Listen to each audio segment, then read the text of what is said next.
Francesco Totti tried to raise a smile. Striding out onto the Stadio Olimpico pitch for a farewell address at the end of his last ever match for Roma, he shushed the home crowd and then teased that staying quiet ought to be easy for you. Some fans chuckled, more of them sobbed. The tears had been flowing from before kickoff. Totti confessed that crying has been a daily occurrence in his own household of late, but by now it seemed there was not a dry eye left in the house. "You know I'm a man of few words," he continued, but Totti had prepared some for this occasion. At the start he was not sure if he would be capable of reading out the letter he had written for his supporters, suggesting his daughter might have to take over. But in the end, he made it through. "Do you know that feeling of being a kid, and dreaming about something beautiful? But then your mom wakes you up to go to school when you only wanted to carry on sleeping?" he asked. "You try to hold on to the thread of the story you were caught up in. But you can't do it. This time it's not a dream. It's real life." What a life it has been so far. Totti has, at different times, fired Roma to a Scudetto, won a World Cup with Italy and earned a European Golden Shoe. Only Paolo Maldini has played more than his 619 Serie A games. Only Silvio Piola can trump his 250 goals in that league. There will always be those who insist on pointing out that he could have won more, could have pushed his limits further by moving elsewhere. But how could a few measly medals ever mean more than doing all this in the service of your boyhood club? Sunday's pre-game choreography in the Curva Sud declared that Totti is Roma. It is still hard to imagine the two of them apart. And what other city would have thrown a retirement party like this one? Totti Day had the feel of a public festival in Rome. Buses commandeered to display a "Thanks Captain" message in lieu of their destination, while fans flocked to take their photo with selfie statues commissioned by Corriere dello Sport. Planes trailed messages of support overhead. Inside the Stadio Olimpico, it felt as though we had gone back in time. Average attendances for Roma's home games this season have hovered around the 33,000 mark. But this clash with Genoa was sold out long in advance. To hear the roar that greeted Totti's introduction by the Stadium PA before kickoff was to remember how this place used to feel on an almost weekly basis back when his career began. He was not in a starting shy on Sunday. Roma still needed one more win to be certain of second place, and with it a direct route to the Champions League group stage.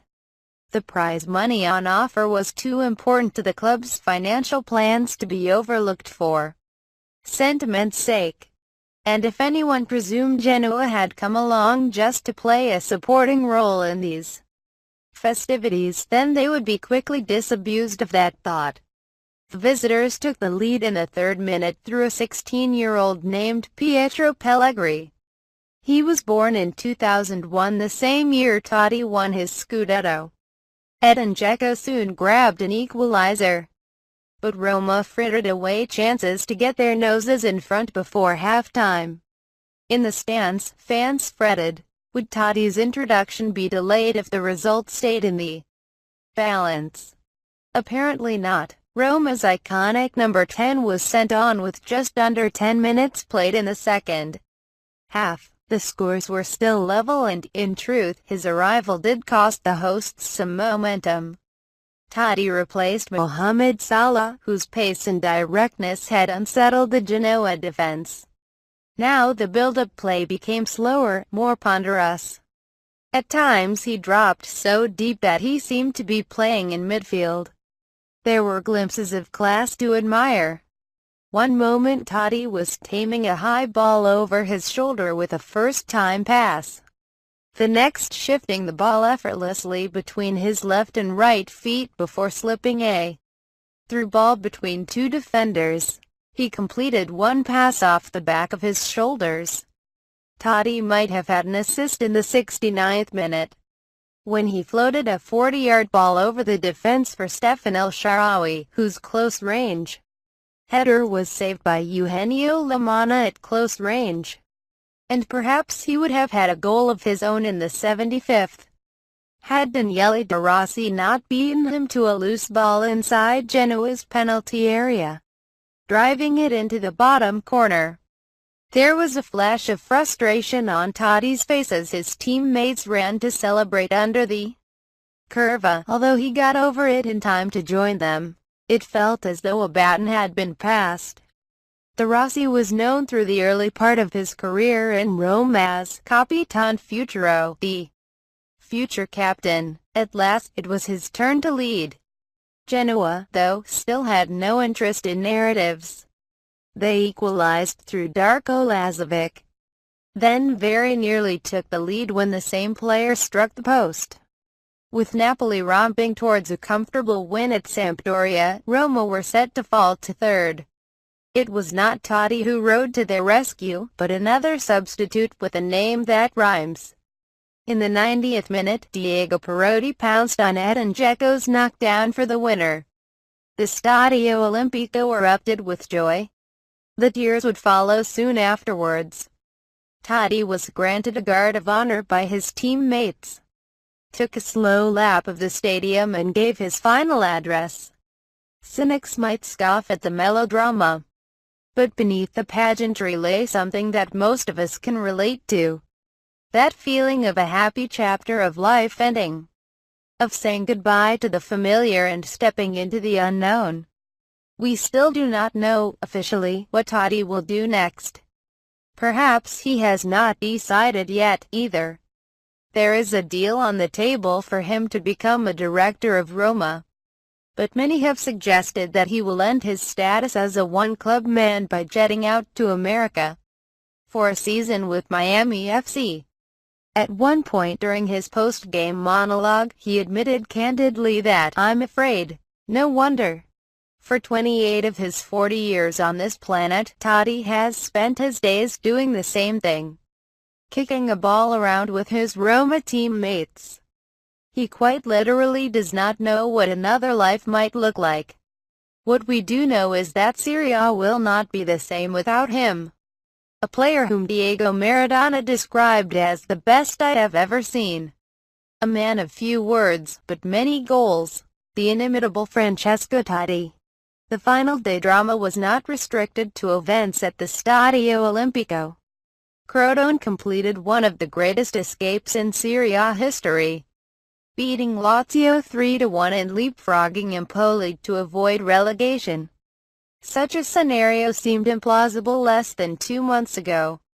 On the 1st of April, with 9 games left to go, the Calabrians had a paltry 14 points. They finished the season with 34, courtesy of a bonkers 9-game run in which they collected a further 20, outperforming 17 of Serie A's other 19 teams. Only Juventus beat them in this stretch. If it is true that they benefited from some lackluster performances from opponents with nothing left to play for, then it would equally be uncharitable to pretend that this is the whole story. Crotone took 4 points off the 2 Milan clubs at a time when the latter were scrapping for a spot in Europe. Besides, it's not as though Empoli's schedule was all that different. The Tuscans only needed to beat a relegated Palermo team to keep their noses in front on Sunday. They lost 2-1.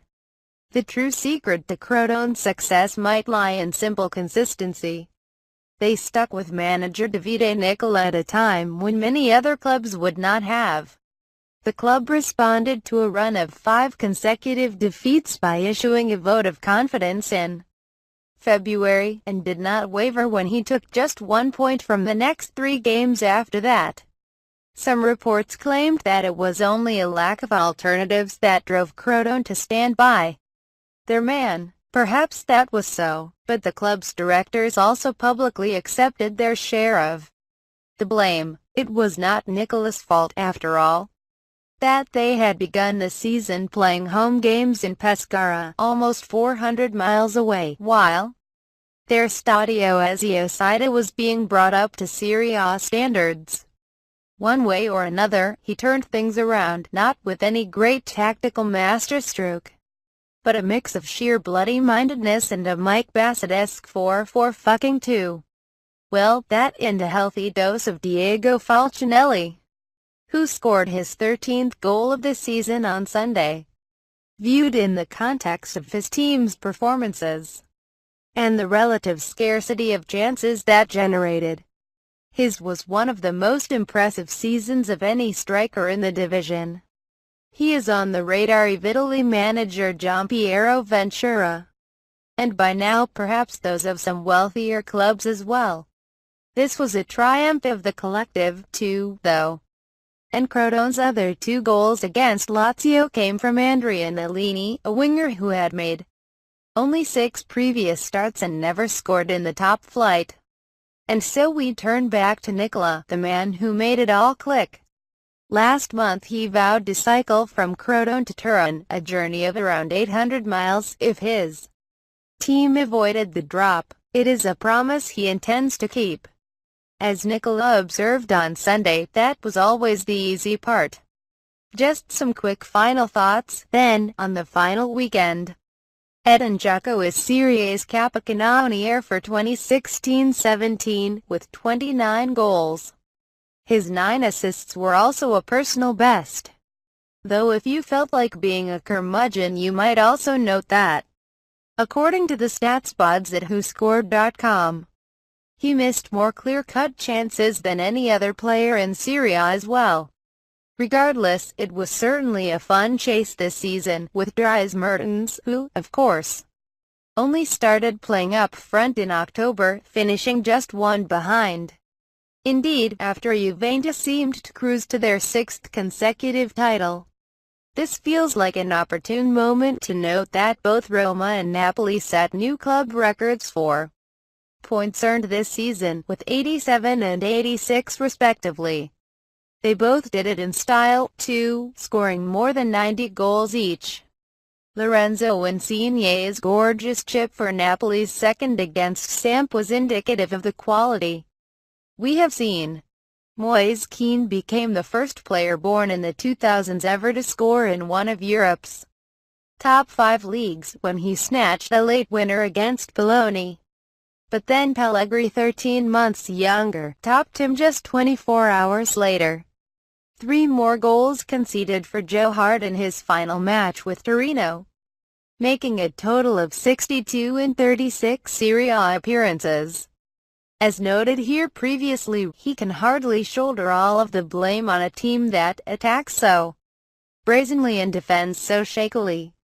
He has made plenty of mistakes along the way, though, and Torino's current run of 19 league games without a clean sheet is an unwanted club record. He remains popular with the club's fans for his enthusiasm and commitment, but they are happy enough now to see the club move on.